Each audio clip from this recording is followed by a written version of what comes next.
This is going to be a short media review of the Blu-ray of the new movie Unwelcome. And Unwelcome, there you go. We did review this back earlier in the spring on CinemAddicts, myself and Eric. So if you want a full review of this movie there, you can check it out. Although we did both recommend it, I personally gave it a rating of 4.5 stars out of 5 because it really checks a lot of boxes for kind of creature feature movies that I really like. So first of all, the basic kind of mini review of Unwelcome. What is this movie?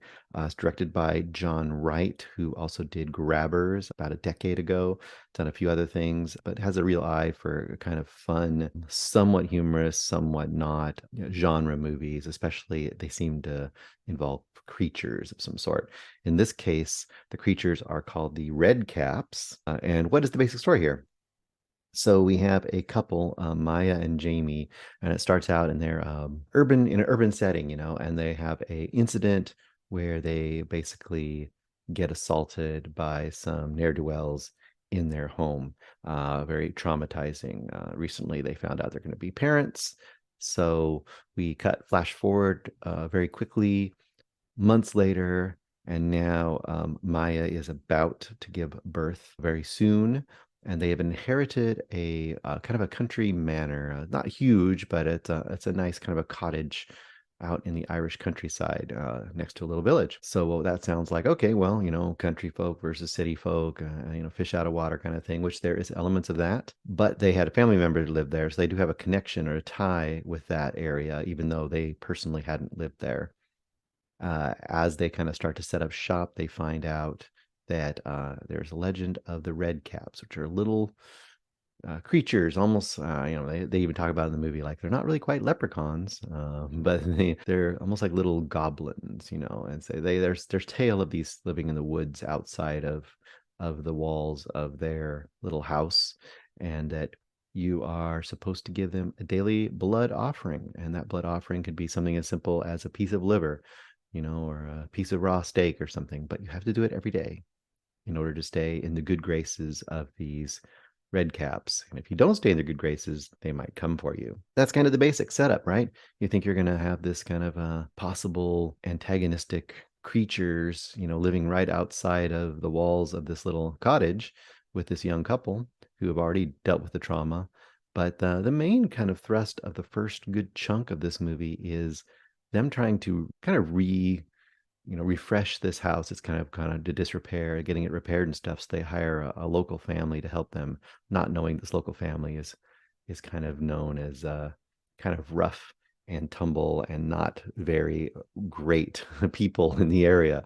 So it's kind of like they've hired the worst people to be coming into their home.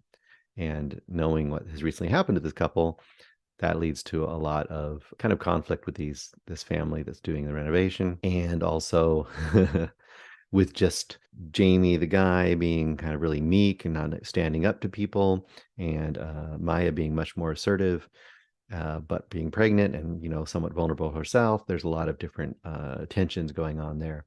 The tagline of this kind of describes it as, kind of like Straw Dogs meets Gremlins, which is a great kind of way to give you a thumbnail idea of kind of the basics here. I think your enjoyment will vary depending on whether you like the Straw Dog side of it, which is probably the first 2/3 with just hints of the Gremlins, or whether you like the last third where the Gremlins really come into play. I will say I liked all of it. I really like the kind of fable, almost fairy tale feel of this movie. There's sort of a dreaminess to it, and there's a kind of a vibrancy to the color, the settings, that makes it feel very like a fable, like we said, like a storybook or something. It doesn't go fully into like Tim Burton land or something, but it has a color of that in there, and then just enough to kind of, for me, to kind of really capture my eye. And then on top of that, once the creatures do come into play, I won't say how that occurs exactly. I think it really ramps up and becomes a lot of fun, especially for people who like more of a creature feature style of movie. I know that Eric liked that part a lot more, and he was kind of not so sold on the first part. I was pretty sold on the whole thing. But either way, I think there's a lot of fun to be had. Now, as far as the Blu-ray release itself, First of all, great that you have a Blu-ray release because so many movies don't get Blu-ray releases. This is the kind of movie I expect will probably show up on streaming soon, but will also probably disappear from streaming soon. So if you don't pick up a physical copy, you may or may not have access to it. And if you really like it, pick it up. Now, it doesn't have a ton of extras. Although, once again, this is the kind of movie I could see maybe 10 or 15, 20 years from now getting a super, fancy release by I don't know, Shout Factory or, Vinegar Syndrome or something like that, as it becomes kind of a cult favorite for people, which I think this could be because I think it's a really big step above of these kind of movies where you see the cover and you think like, oh, it's just going to be trash and you get barely see the monsters. When you do, they're just some CGI terrible monsters. These monsters and the stuff that happens is a lot of fun and really well played out in this movie. So whether you like the special features and stuff on here, which there's a lot of, I think that buying the physical media is worth it for you if you, especially if you like the movie and if you are a fan of these kind of movies, give it a try. Once again, comparing it to Gremlins is it's kind of here or there on that one. I think just because of the creatures people compare it to that. I think to me better comparisons would be things like Ghoulies or The Gate, that kind of stuff from the 80s. I think it has a little more of that flair to it. So if you kind of like that style, I think that might be a way to think of it. What does it have on it as well? It doesn't have a lot. It does have a behind the scenes featurette, which is pretty cool. Definitely talks to the main actors and some of the production team, the director, and kind of what they were going for and what they were shooting for with this movie. It isn't super surprising, but there are some interesting facts in there, and you can see that they do actually tie into some actual Irish legends and stuff. So there's some interest there. I could have gone deeper on that myself. The biggest piece that I was hoping to have more from, and there wasn't a ton of in here, there's a making of the Redcaps. So talking about actually making the creatures. And what they have there is interesting, but it's not near enough for what I would want. As somebody who kind of grew up in the 80s and loved things like Fangoria and just finding about all the special effects and how the creatures are made and manipulated and how they're combined and put into the scenery. I would have loved a ton of that in this movie, especially this is special features on a person who owns the movie, right? So you are not going to be spoiled if you find out how they did it because you've already watched the movie. So I would have loved to have more of that.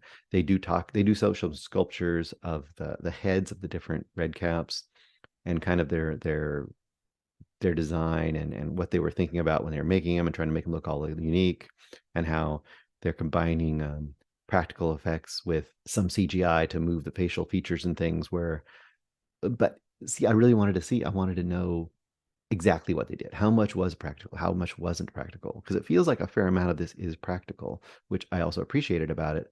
And even the stuff that wasn't was pretty fun and interesting and done in a cool, unique way. And it wasn't like distracting to me. Anyway, minor gripes. It's just wanting more. But if you are thinking about, kind of a creature movie you might pick up, I would highly advise this movie way over a lot of the other things that are out there and that look similar. This one actually I think is a step above. So Unwelcome, it is going to be coming from Well Go USA. All right, well, if you want to hear the whole review, go check out the older episodes of CinemAddicts. Or if you want to hear about new movies coming out every week, we post a show featuring 3 to 5 brand new movies hitting your theater or streaming. Thanks again.